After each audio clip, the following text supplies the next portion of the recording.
আসসালামু আলাইকুম রহমতুল্লাহি বারাকাতু।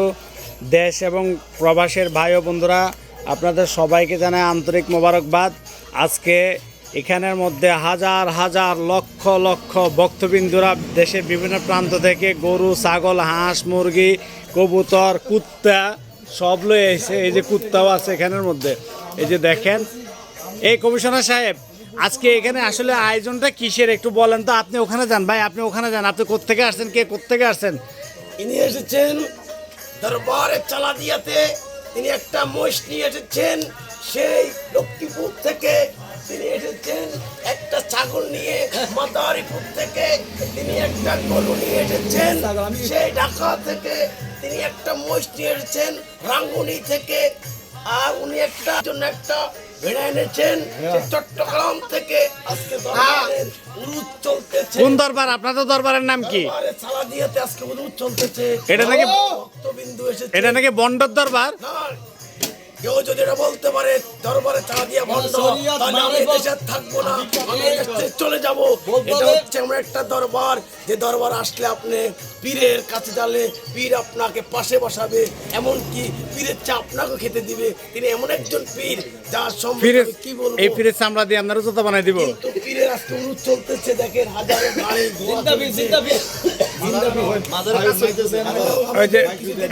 এই যে বিভিন্ন দেশের বিভিন্ন প্রান্ত থেকে ভক্তবিন্দুরা আসছে। উনি হচ্ছে চট্টগ্রাম থেকে।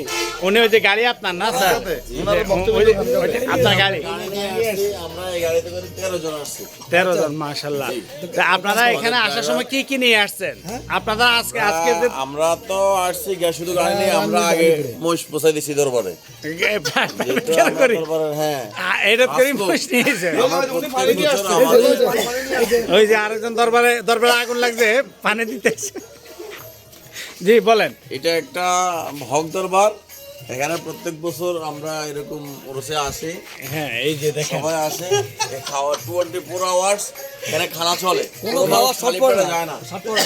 বড় এক ফাতিল, হান্ডি ফাতিল, এই যে খানা চলতেছে, দেখেন না, খাইতেছে রাইনতেছে, খাইতেছে রাইনতেছে। এখানে 2 মণ চাল, এখানে 1 মণ মাংস।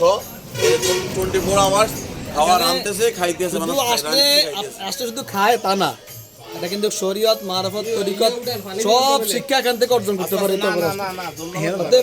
আপনারা কেউ বাজে বা নেগেটিভ কোনো চিন্তা করবেন না দরবার নিয়ে। এটা হক দরবার, ভালো দরবার। আচ্ছা, দরবারে একটা কারামতি বলেন, যে ধরেন আপনাদের দরবারে যায় কেউ উপকৃত হয়েছে। আমাদের এই যে প্রধান খলিফ উনি বলেন। উনি ওনার ব্যবসা, আমি বলতেছি, আমরা কথাটা আমি বলে দিই। ওনার এক সময় ওনার কি বিশাল সম্পত্তি ছিল, ওনার বাপ দাদা ওনার জমি দেওয়া ছিল আর কি। হঠাৎ যে কোনো কারণে এই ওনাদের অর্থ সম্পদ শেষ হয়ে যাওয়ার পর উনি খুব বিচলিত হয়ে গেছে, কি করবো। এই দরবারে উনি সর্বপ্রথম আসে, দরবারের খেলাফতে থাকে, দরবার সাথে সবসময় থাকার পরে উনি বর্তমানে একটা আইসক্রিমের ডিলারের মালিক, বিডি ফুডের মালিক, তারপরে মধুবনের মালিক, টোটালি 8-10টা ডিলারের বর্তমানে বিশাল অবস্থা। আলহামদুলিল্লাহ ওনাকে দিচ্ছে এই দরবারে। শুধু আমি যখন দরবারে হুজুরের মুরিদ হয়েছি তখন থেকে আমি দেখলাম আল্লাহ আমাকে শুধু দিতেছে। আর তিনি এমন একজন পীর যিনি একটা ব্যক্তিকে বলেছেন যে আপনি বেশি দিন বাঁচবেন না, আপনি অমুক দিন চলে যাবেন। দেখছেন হুজুরের কেরামতি কেমন। হুজুর যা বলছেন সবই সত্য, কেরামতকে বিশ্বাস করেন। কতক্ষণ পরে মারা গেছে লোকটা? লোকটাকে বলছে যে আপনি মাগরিবের পরে চলে যাবেন। ঠিক লোকটা মাগরিবের পরে চলে গেছে। তিনি এটা এমন একটা দরবার, আপনি আসেন আর আপনার আর মুরিদ হওয়ার দরকার নাই। আপনি পীরের কাছে পীরকে দেখে যান। আপনি যে মুরিদ হতে হবে তা নয়।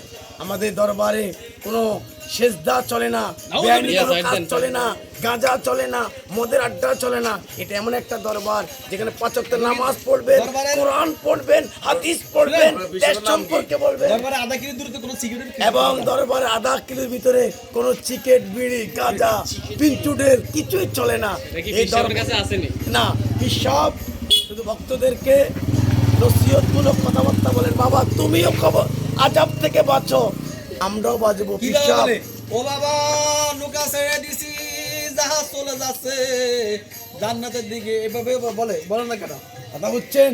আপনারা দেশবাসী আসবেন দরবারে, আপনি কিছু আনার দরকার নাই, শুধু দরবারটা দেখে যাবেন।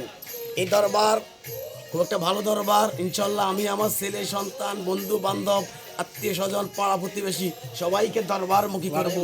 আপনি একদিন থাকবেন না, আমিও থাকবো না।